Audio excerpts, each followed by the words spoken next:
and welcome to the Eye on Preps podcast. I'm Chip Souza with the Hog Sports Network, and joined on this Monday morning, man, what a beautiful day. Erick Taylor, ET from the Arkansas Democrat-Gazette. Man, what a beautiful day, and I think we're going to have a good week of weather this week, man. I think so until I think I saw Saturday could get a little dicey with a little weather, but it's Arkansas, man, so you don't expect anything different. That's right. That's right. So we're going to recap championship games that were played in 7A, 6A, 5A, 2A, and 8-man, and then we're going to take a look at the championship games that'll be played this weekend in 3A and 4A. So let's start in 7A. A game that was played at noon on Saturday at War Memorial Stadium. You had undefeated Fayetteville going against Bentonville in a rematch. In ET, this was a great game.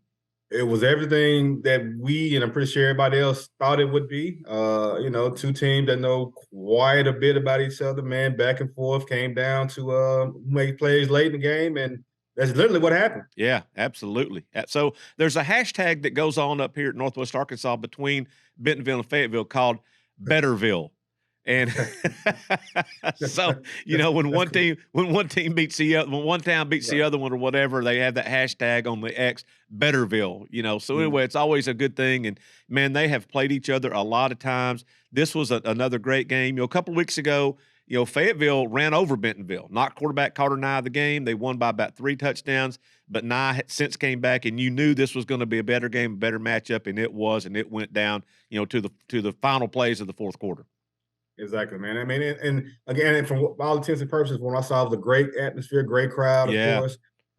And but hats off to Fayetteville, man. Absolutely. To do what they did, man, it's nothing short of amazing. Casey Dick, man, has done a heck of a job. 100%. Since he's been there, to be quite honest with you, man. And for those guys to cap it off with a state title, I mean, that's nothing short of amazing, man. Absolutely. Drake Lindsey, the quarterback for Fayetteville, has had such sensational years, committed to Minnesota, was named the MVP of the game, 22-16 over Bentonville. Drake, 27-38 for 355, 1 TD. Had a couple of picks. Bentonville, you knew they were going to watch that film from the game before. They were going to be ready, and they picked a couple of balls. But in the end, Lindsey led his team down the field, put a game-winning touchdown on the board. And again, Fayetteville's defense rose to the occasion. I was just about to say that, man. That defense, like again, doesn't get a bulk of the notoriety because of what Drake and those guys do offensively, man. But you can say all year long, this Fayetteville defense, it's pretty good, man. And they showed that in the biggest game of the season, obviously.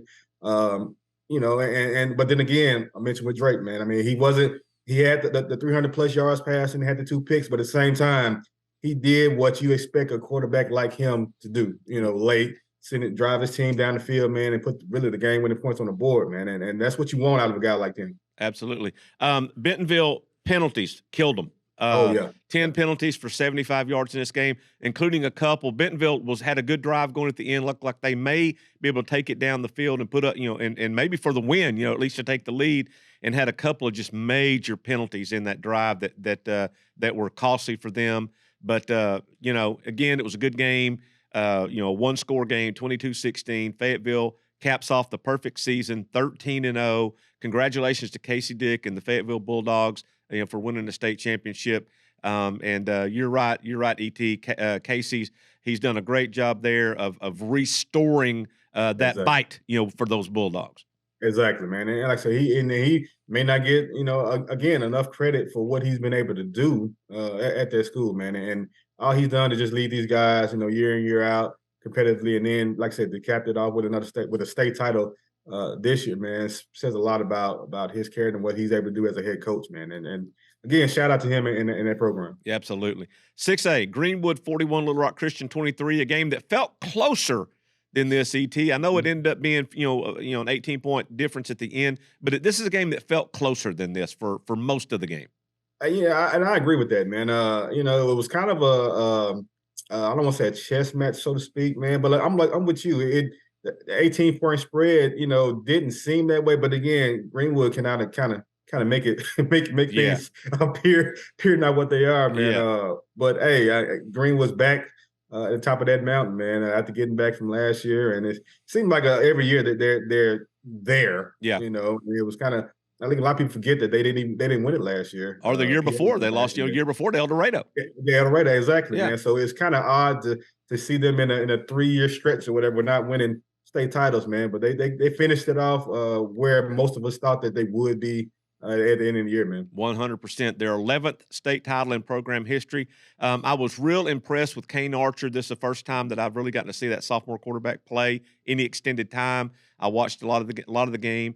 And man, I love his fire, and I guess an old word, moxie, that he has. He put this team on his back, and he before the season he told these seniors on the team, we're going to win the championship. We're going to win it.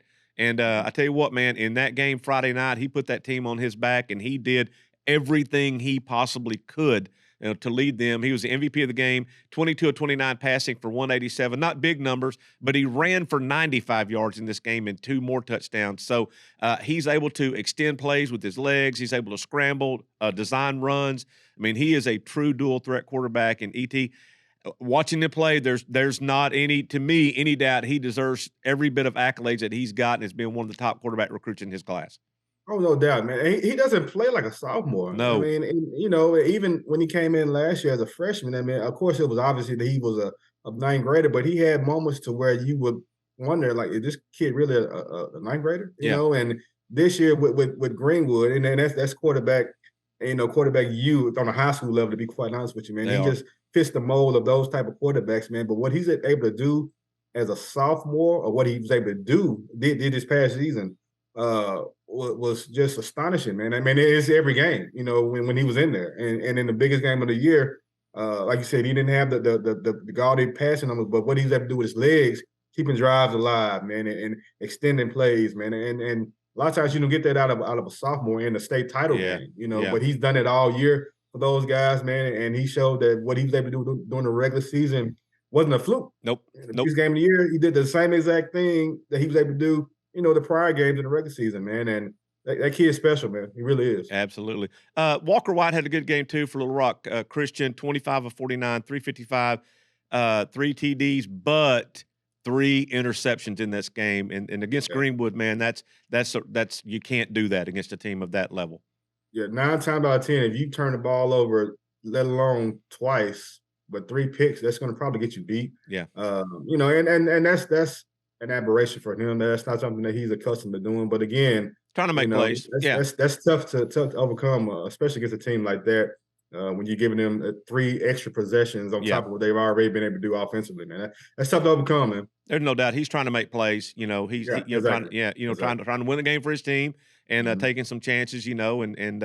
This just in Greenwood pretty good all the way around, offense, defense, everything else. Something else too in this game. A lot of penalties, man. 25 total penalties in this game called. Greenwood 16 for 125. Normally teams that get penalized that many times not going to win the game, but there again, when you have Kane Archer taking the ball, on the snaps, you can overcome some things. But man, that's a lot of penalties. That's a lot of penalties. But again, like you just mentioned, when you get penalized that much, and then you have a guy, or really just the team in general, that can overcome all that, that says a whole lot, man. That's a lot of penalties, for one team, let alone the state title game. When that happens, it's generally not going to go your way, to be quite honest with you, man. You got to overcome that, and they were able to do that, man. So, but I'm with you, man. That's penalty. Those flags were flying. Yeah. And that's you don't want to see a lot of that, in the biggest game of the year, because it can affect so much. And then one team to have that many, but again, it says a lot about Greenwood and their program. They've overcome all of that and still get it done by 3 scores. Yeah, and we've talked about Casey Dick. What about the job that Chris Young has done, at Greenwood, stepping into for Rick Jones? I mean, that's like the guy who took Tom Landry's place. Whatever. I mean, it's. Stepping in to take over that role for a guy like Rick Jones and what he had done. But, man, Chris Young has done it and done it great. They've not missed a beat, and they just continue to roll down there. And again, like you just mentioned, man, following a legend. I mean, not talking about somebody that was here just a year or two, and had a couple of years. No, this Rick Jones he's a legend in the state, man. Yes. And I mean, Chris Young kept it rolling. Yeah. And they don't expect anything differently at Greenwood. This is a yearly type thing. They expect to be competing every year And I think that's a lot to do with what, Rick Jones built in that program, regardless of who's on the sidelines roaming, regardless of the players or whatever, the system is the system. They have a standard, and they're used to being in that spot, man. So, Christian, hey, great job since he's been there, man. 100. Can't say enough about what he's able to do, man. 100, man. Class 5A, Little Rock Parkview 55, Shiloh Christian 12. This was a rematch of last year's state championship game. It was no contest, ET. No contest. No, not at all, man. I kind of, said that if Shiloh can withstand an early barrage, they may be able to stay in the game, but it didn't go that way, man. Parkview did what Parkview's done all year. Man. ET, they rang that bell. Parkview came out swinging. Swinging immediately. They didn't wait. No. They didn't wait one bit, man. But again, they've done this all year long, man, and really for the better part of the past 2 seasons, man. It's just amazing to see what this team does on a weekly basis, no matter who they're playing, no matter the situation. They're going to come out, do the same exact thing, play the same exact way. Intensity is always there, and man, this game was kind of over pretty quick, to be honest with you. There's no doubt, ET. They're the number 1 team in the state. They they beat 3 7A teams in the non-conference. They had nobody who even contested them in 5A. No team contested them. And it's not a knock against anybody else, but yeah, Parkview for my money is the best team in Arkansas this year. I mean, they've shown it. I mean, I would line them up with anyone, and no disrespect to Fayetteville, Greenwood, nobody else. This Parkview team is a little different, and they've shown it, man. And then you beat Shiloh by 42 or whatever it was in the state final. I mean, come on, but just like we just said with Greenwood, Parkview has done this every week outside of the Bryant game where they won on the road by a point. They've literally done this against everyone. Yeah. It's just amazing, man. 42-6 at halftime. At the half, man. It was a done deal. I mean, at that point, so hey, Coach Bolden has a legit powerhouse over there. Man. He's done just a heck of a job. We talked about, Chris Jones a minute or two ago. Brad Bolden has just been amazing for that program, man. And get a great assist from his brother Bobby Bolden too. Bobby Bolden. I saw a stat the other day about how good that defense has been, man. I think something like 24, 25 takeaways, 30 plus sacks. They allow like 190 yards total, 2 yards a carry. That's domination in a classification with really good teams. Yeah. Man. And again, they have a program now at Parkview, man. It's not going to be actually 2 years now, but it's not going to be a 2-year thing. They're going to keep this rolling, I think. Yeah. Erick McGee, big game for Parkview, the quarterback, 10 of 14 for 270 and 4 TDs passing, also ran for a touchdown. When the stage is big, man, that dude steps up. He steps up, man. Back-to-back MVPs, if I'm not mistaken. Yeah. In the biggest of games, man. He does what he needs to do and goes out and shows it. It's like he kind of cruises along. All of a sudden, it's championship game. All right, man. Let me flip that switch. Exactly. Let's go. Let me go ahead and get it, man. Let's get it. Let's get it. There, brother. And you mentioned the defense. They held Bo Williams, Shiloh's star running back. They held him to 59 yards on 20 carries in that game. Man, I'm not the best math guy, but that yard per carry that's pretty low, man, for that guy to total that much. But again, Parkview had a plan, I'm sure. Bobby Bolden came in and, hey, we're going to slow this guy down. Yeah. And they took that aspect away and tried to make Shiloh one-dimensional, and that allows their D-line to get after the quarterback. It allows their secondary to kind of roam a little bit and make plays. Did. And they did. They did, man. Yeah, 3 interceptions in that game. Exactly. It's like the song says, E.T., they on another level. On another level, man. On another level. No matter how you spin it, man, those guys are on another level, man. Another level. Class 2A, this is a great game. I thought this might have been the best game of the weekend. Some people would say the 7A. I thought this was a great game. Bigelow 28, East Poinsett County 14. Bigelow capped off a great season winning their first state championship. Luke Starr, that's my guy, man. He's at Bigelow, man. He's a really, really good dude. You see him, man. He looks like a rock star with the long hair a little bit, man. He knows his football, man, and he's done a great job again at Bigelow. And to do what they was able to do, man, and then slow down the guy on the other sideline. That's just a beast in that backfield. And he had those guys ready, man. They led from the jump and held off a charge from EPC, man, and got it done. You hold Dennis Gaines to 48 yards on 19 carries, you have done something. You have done something. I guarantee you hold him to that amount, you're going to win the game. Yeah. No ifs, ands, or buts about it. He makes that team go. And when he's limited like that, you're going to win. And I'll be willing to put anything on that. And they were able to do that for which no one has done probably in his entire career that he's been playing. And they had a game plan, again, kind of similar to what Parkview. Take that guy away, you're going to like your chances. And they did that. EPC still has, great athletes and some good guys on this side of the field. They were able to keep battling. But again, you cut the head off that snake, and you're going to like your chances, man. And Bigelow did that. What about a great sports year and not just in football for Bigelow, but they won a state championship in basketball as well. Their baseball team made a deep run. Man, they got it going on over there in all the sports they're playing. They do, man. And again, their basketball team is again loaded. This year they're one of the best in the state. I had them in my early season, preseason #1. They lost their big kid, but they got a lot of all conference guys back. They got a deep bench, and they're going to be good again. And boys basketball, the girls team is pretty good as well.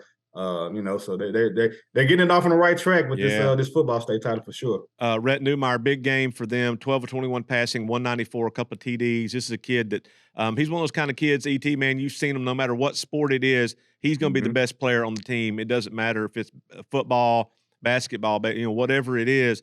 He probably could go walk out on the golf course and break 90 or whatever. He's a dude, man. Anytime you got a dude taking snaps on every play, man, you got a chance to win that game. And Bigelow won, I think 13 or 14 of them this year in football. Exactly, man. And him along with Carter Alexander, those guys, they're multi-sport guys that can just really shine in whatever they're doing, like you mentioned, man. And Red is another one of those kids, man, who goes out no matter what the situation is, no matter what the sport. He's gonna go out and perform. He did it every week for those guys, and then on the biggest stage, like Erick McGee, he went out, did his thing, and it's not anything new. They don't expect anything different, from a guy like him. He goes out and just does it, get it done. He goes out and balls out, man. He balls out. 8-man football, Rector 22, Spring Hill 16 in overtime. Man, I love the 8-man game. What a big thing for Rector and that community, winning a state championship like that. A program that they tried to play 11-man, tried to hang in there the best they could, but like a lot of those small schools, man, sometimes just having enough guys for 11-man is just almost impossible with injuries and things like that. They made the move down to 8-man, and they got a big state championship trophy now to show for it. I'm with you on that, man. I love that for that community, man. And they did it, with some weather issues going on that day, man. I don't know how long the delay was, but it was a while, that's for sure. Yeah. And then for them to come back and finish it off, I think I don't know what the final. I think it was 22-16. 22-16. Yeah. They trailed. They fell behind 16-0 in that game. Exactly. And I was just going to say they were down. And for them to come back, and get it done, that says a lot about them. That's a big thing for that community, man. I mean, they're good in a lot of other sports, man. And now, 8-man football have a state title to show for that. Man, Drew Henderson, 4-yard touchdown run in overtime. That was the difference. Then they stopped Spring Hill there, on their possession in overtime and got that win. And a good job for the Cougars there, winning the state championship. And they went 10-0. And man, you're happy for those small schools like that. Like we talked about this last week, I'd like to see more and more schools, the smaller schools, try to play and get into 8-man football because, it's just a lot of fun, man. It's a lot of fun and the kids and schools and that kind of thing to get involved in it. And I'm glad that Arkansas has adopted that, brought that back again for those smaller schools. Exactly. Agree completely, man. So, ET, a lot of good football games were played this weekend. Who is your player of the week? You know what? And the crazy part about this was probably my easiest pick of the year, to be quite honest with you, man. I mean, regardless, I've had some great outings from different kids, man, and state title games, even in the semis. But Erick McGee at Parkview. Yeah, absolutely. That's a dude, man.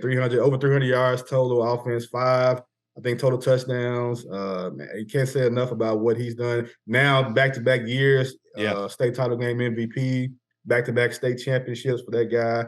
In that program, and he got it done in the biggest game on the biggest stage, and shout out to him. That is a great selection there, and congratulations to Erick McGee and the Parkview Patriots, the best team in this state. you can book it. Book that, man. Go ahead and jot that down. Etch it in stone, whatever you want to do, man. They are number one, and they deserve it. You can book it. We're going to take a break right here. And when we come back, Richard Davenport is going to join us, talk a little recruiting as we move ever closer to the opening of the portal and as well as the early signing day coming up. We'll be right back with the Eye on Preps podcast.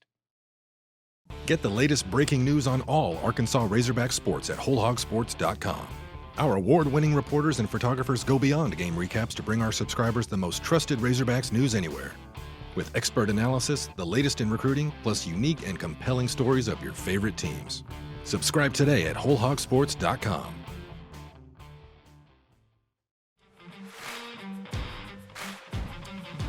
And welcome back to the Eye on Preps podcast. I'm Chip Souza of the Hog Sports Network. I'm now joined by the main man in recruiting. If it's about recruiting, my man Richard Davenport knows all about it. He's on top of it. RD, what's happening on this Portal Monday? No, man, the portal opened up at midnight last night. It's just I would imagine right now it is just an absolute madhouse. Kids getting hit up by coaches trying to lock in a visit. And you're trying, obviously Arkansas and all the other schools have done their homework on all the vast majority of guys. There may be some guys that they didn't anticipate jumping into the portal, but for the most part, Arkansas's evaluated everybody that's jumping into the portal, or they've heard that's going to be jumping in the portal. But there, like I said, there could be some surprises. And then you kind of, say, hey, Chip jumped in. Let's evaluate him and make a decision on him pretty quickly. And then you're trying to communicate with all the other guys. And again, like I said, you're trying to get a visit the next couple of weekends or during a week or something like that. So that's the tough part right now. And the coaches, trying to also go out on the road and visit kids and visit homes and stuff like that. And then they have to focus on the portal too. I saw where Sam Pittman and Bobby Petrino had made a trip to Pine Bluff to talk to Courtney Crutchfield, trying to get him back in the mix or in the nest, I guess, for this signing class. So you got the transfer portal that opened up today. Everybody saw the Ohio State quarterback is in the portal. Also heard today the Oklahoma quarterback Dylan Gabriel is going to be in the portal. It's going to be a lot of big names in there. But coaches also have to focus on these high school kids because that's where your program is built through the high school recruits. Yeah, no doubt. I mean, usually your culture is developed through the high school kids that are in the program. 3, 4, 5 years. Obviously, the number of kids getting to that 3 to 4 or 5 years is lessened because of the portal. But that's who you really try to focus on as far as your culture. And then the new guys coming in from the portal have to buy into that culture. And you hope you have good leadership on your team, so the portal guys will understand that that this is it. This is how we do things. Yeah. So, but it's a different time in college football, obviously, and just everything going all at one time. Used to about December to mid-January, you had a dead period, but now with the portal, there's a January the 4th through the 7th. There's a small window there for midterm portal guys. Yeah. So they're also during that dead period focusing on transfers, trying to get those guys to visit one of those days in early January. So it's always it's nonstop now. Yes, it really is. Yeah, that's what I was going to say. It is nonstop. So RD, Arkansas has gotten a couple of offensive line commits. Also hired a new offensive line coach this week, Erick Mateos. How will that? I'm sure that Sam and the guys and the coaches are really focusing on trying to beef up that offensive line and particularly the depth there and trying to raise the level there for sure. Yeah, I think that's the absolute one position you absolutely have to hit the portal and improve. There's it's no secret. I mean, this past year's offensive line was definitely not what Arkansas is used to, and it led to the team struggling. And so, yeah, obviously they have a good idea who they want to go after as far as the offensive lineman. But with Erick coming on board, he may be bringing some names to the board that maybe wasn't previously on the board. So absolutely, that's going to be interesting. See which guys that they really focus on there. But they have that one commitment from Keyshawn Blackstock from Michigan State, and I tend to think that they'll try to add anywhere from 3 to 4 more. Yeah. Now, as of Monday, December 4th, today at 9:58 a.m., KJ Jefferson still has not made an announcement on what he's going to do. I'm sure we'll hear that, pretty soon. But as of the clock, it's 9:59 a.m. and still haven't heard anything. So we're all kind of waiting to see how that's going to go. I'm guessing, RD, that the consensus is that he won't be back. Everything I hear, I would be very surprised if he comes back. But hey, who knows? You've been surprised before, especially, when you're talking about even a 22, 23-year-old young man, obviously a little bit more mature than a 17, 18-year-old kid coming out of high school, but still yet maybe there's a last minute, change of heart and he jumps back into the program. But I don't think that's going to happen, but we'll see. The early signing date is December 20th for the high school kids. RD, I'm guessing they got some recruits still coming in. Are you hearing any names of any players that they're bringing in that are not committed, or maybe that are committed to other places that could be on flip watch? At this time, no. There's going to be some kids that are committed to them that haven't taken their official visits and plan to come in this weekend. Justin Logan, Erick Greer, offensive lineman, one more that escapes my mind. But this weekend will be mostly portal guys. Now, could Bobby,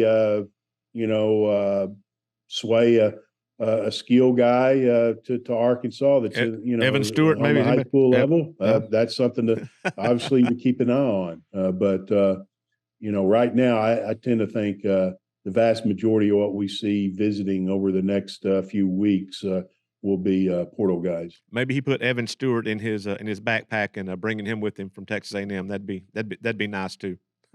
Hey, you in the SEC especially. You got to have playmakers, man. You got to have playmakers. The teams with the most playmakers usually win. Absolutely. So, RD, if you want to read more about recruiting, and if you're not following recruiting right now, now is the time that you want to be on top of it because it is getting hot and heavy with the portal and the early signing date coming up. You can read more about Richard Davenport and what the recruiting's going on there in the Arkansas Democrat-Gazette. He has a column on there 3 days a week about recruiting. Also, his column posts to wholehogsports.com. So if you're not a subscriber or following that and you call yourself a football fan, so you want to follow RD wherever he goes, either Whole Hog or the Arkansas Democrat-Gazette, or both preferably. And RD, man, always nice to have you on here, and we will just continue, to have you on and bring us the latest in recruiting news, and it is heating up. Appreciate it, buddy. We'll see you next week. You betcha. So we're going to take another break right here. When we come back, I'll be joined again by Erick Taylor of the Arkansas Democrat-Gazette, and we're going to talk about a couple of big state championship games this weekend in Class 3A and Class 4A. We'll be right back. Stay on top of all Arkansas Razorback sports with a Digital Plus subscription on the Hogs Illustrated app. Get complete Razorbacks coverage in one location. Your subscription gives you 20-plus issues of Hogs Illustrated magazine, the most unique and compelling coverage anywhere in the state, plus total access to all the content on wholehogsports.com, including breaking news, commentaries, analysis, features, recruiting, award-winning photos, and premium message boards. Subscriptions start at just $17 per month. Join the Hog Sports Network team at subscribe.waco.com. That's subscribe.wehco.com. Or call 479-684-5509 to get your front row seat to Arkansas Razorback sports. Go Hogs!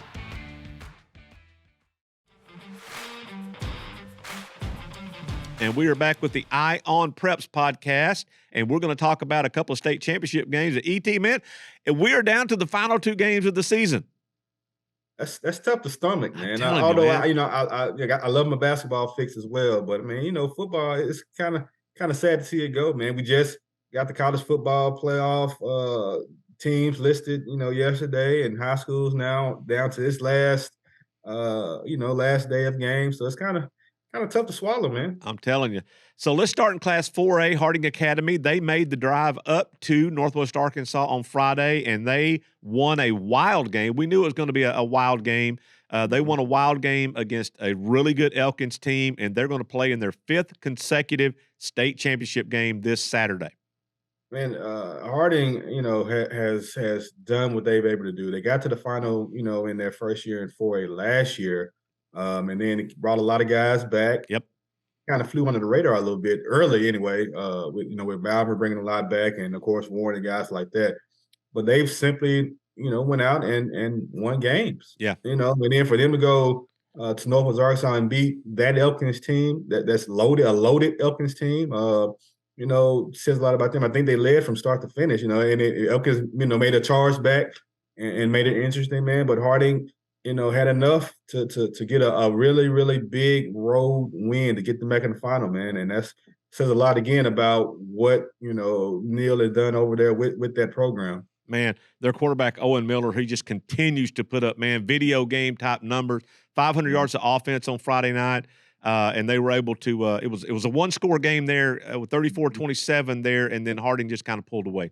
Man. And that was another one of those kids, man, that kind of flies under the radar a little bit, I think, because he does this every week. He puts up, again, like you mentioned, video game type numbers every week for that team, man. And that's huge, for that to happen. And Harding, like I said, they dominated 3A for I guess 3 however long years that was, and then to jump up a class and continue to do the same thing. Yeah. That's huge, man. And he, again, is another long line of quarterbacks that they come from Harding Academy, man, and just get it done. Yep. Go out and just play football. And that's what that kid does week in, week out. And he got one more chance to show it again coming up. And they will take on Rivercrest Saturday night at War Memorial Stadium for the 4A state championship. When you talk about Rivercrest, you talk about 2 names, Kobe Turner. It seems like there's a Turner running back over there almost every year, man. But that kid is nice. He's cat quick. But the thing about it, he's not just a huge kid, but he's kind of stocky. He's a slender. If this makes any sense, slender, stocky. I don't know if that makes any sense or not.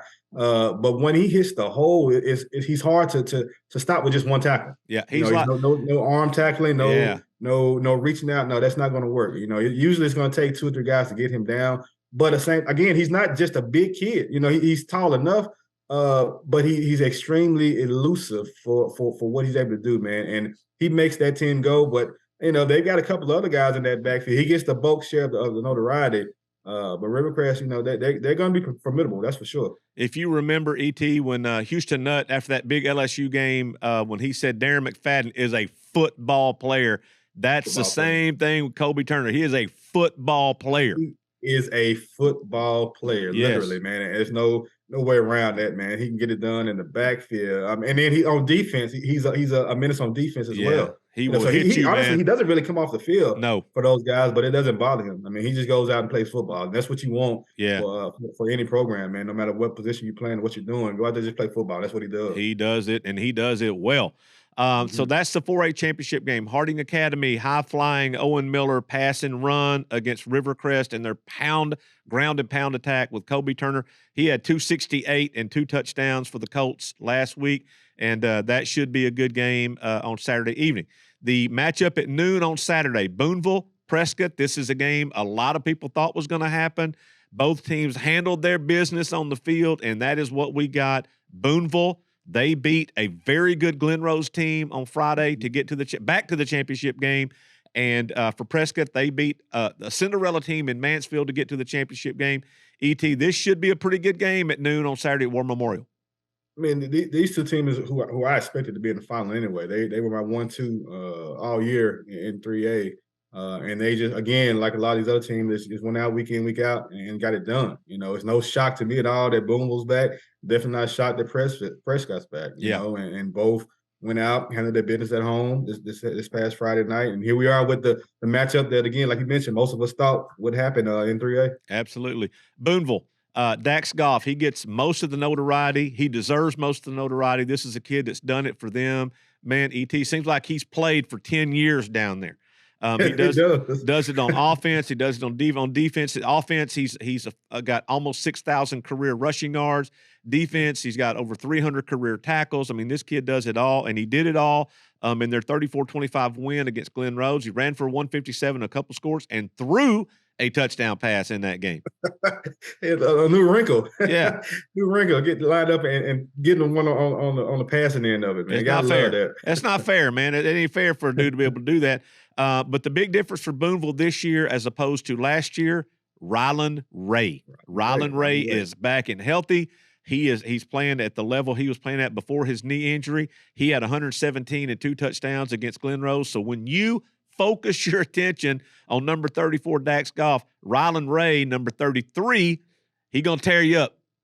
That's what makes that team so good, man. I mean, it's hard enough to defend what they do offensively with just run one back and then, and then of course kind of from the quarterback. But when you got 2 backs that can bust, runs and pop runs, left and right at the drop of a dime, that makes it extremely tough on opposing defenses, man. And like you said, Dax has seemed like he's been there forever, but his partner in crime is back, man. Yeah. And that was the big thing, coming into the season. Rylan Way is back and healthy. That makes them that much better. They got to the final last year with Dax, but Rylan's there now, and they're even better. Yeah. And that's tough to deal with, man. It is. Then you got Prescott, Pierce Yates. He's had a great season for them. He had a couple of touchdowns in their win against Mansfield. What's interesting, E.T., is that Pierce is going to Kansas State as a baseball player. You can go play baseball at Kansas State. But K-State has offered Dax Goff as a football player. So he may be going there to play football. So these two dudes could be, they may be at Kansas State up in the Little Apple together, Gotta love it, man. And again, I think a lot of people didn't know that Pierce was committed to Kansas State for baseball. I learned that back in the early in the fall that he was going there. But I can guarantee you, he's good enough to play football at a lot of D2 around the nation, and probably some lower level D1s if he really wanted to, because he's that type of athlete. Yeah. And again, last year he was their leading tackler on defense at linebacker. So he made the switch to offense, and he's done just a heck of a job with that team, and that's full of athletes, man. He's got them going. He's been the guy that gets them rolling every week. And again, like we mentioned, a lot of these other kids, he's got one more game to go and show it. It's going to be a really good one, we think. He's a dude, man. Dude, literally. That's what he is. So, E.T., man, got some great games this week, and we'll wrap up football next week, and we'll talk a little bit of basketball too, because we got a couple of big basketball tournaments coming up this week. Fayetteville's hosting a tournament. Keep an eye on that. I'm going to be doing an interview with Greg Thomas this week for a story that I'm going to write for Hogs Illustrated. Greg Thomas, of course, the former Arkansas Razorback quarterback in the 80s, has written a book about that, his career and that experience as a quarterback here. He's bringing his Plano East, Texas team up here to play in that tournament. And E.T., I don't think they're making that 5 or 6 hour drive up here just to be here. I think they got their mindset on doing well when they get here. So I'm looking forward to that. And what other big tournaments we got going on this weekend, E? Man, it's from now until really probably right after the New Year. So many tournaments going on. Like you mentioned, the Fayetteville tournament's going on there. You got the Ripley Classic down here in Central Arkansas with the Christian and Central and Maumelle, Bryant, those teams. You got, I think Cabot has the FCA Classic going on over there. There's a tournament down in Southwest Arkansas that's real big in that part, man. So it's tournaments everywhere going on, man. I'm kind of stretched in every different direction, right now, man. It's just so much going on, but it's a good time. It is. If you like sports, man, to go out and you still got football going on. You got, basketball heating up, Harding again, at which where I'll be again this weekend is in the semifinals of Division II. So you got that going, and it's just a really good time of year to go out and watch some sports. Absolutely. So that will take care of this week's edition of the Eye on Preps podcast. As always, man, I love having ET on this with me to bring me the inside of what's going on around the state. And we talk about all of it. If it's a ball and they keep score with it or whatever, we're going to talk about it. And we'll be back here next week, and we'll recap these 2 state championship games, and we'll talk a little basketball. So for Erick Taylor with the Arkansas Democrat-Gazette, for Richard Davenport with the Arkansas Democrat-Gazette, I'm Chip Souza with the Hog Sports Network. Thank you for listening to the Eye on Preps podcast, and we'll catch you next week. See you, brother. All right, man.